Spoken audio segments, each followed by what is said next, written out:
Aunt Janet Koth is with us this morning. You're all cleaned up. I am. You almost can't recognize you.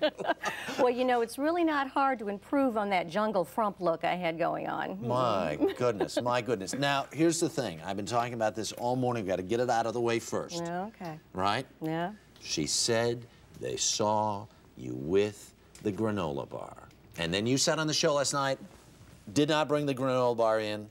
You could set the record straight. I did not your bring conscience. in the granola bar. Absolutely not? Absolutely not. It was not mine. I adore Survivor. It's my favorite show. There's no way I'd cheat on it. No way I'd cheat? No. And I mean, I know with Survivor, there's really no rules. You know, so some people think that cheating and lying, you know, that's Right. how they want to play, but that's not how I would play. Not? I'm not going to lie. I'm not going Right. to cheat. Didn't Right. do it. Didn't We're going do to turn it. on the big hot lights. We can make you confess. Do it. Do it. All right. Lie detector. But in the show last night, then they take this candy bar and they burn it. You're starving to death. Right. You're eating, what do they call it? The Manioc. Manioc with maggots with in maggots it. in Yeah. it. And they burn the granola bar? I know. Why?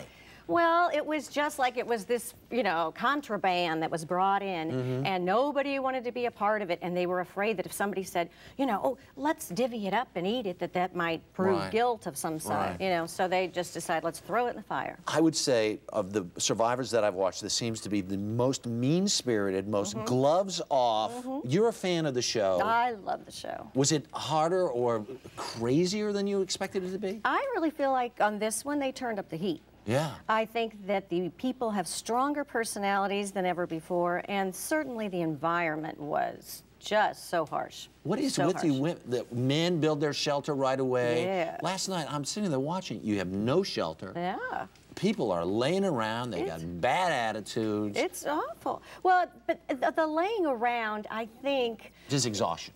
it was exhaustion, but there was very little laying around. I think that actually wasn't really represented correctly. To my memory, Right. you know, we were really out there working nonstop. I But mean, here's Christy that one morning gets up, says, let's build a shelter. And everybody's looking at her like, go away.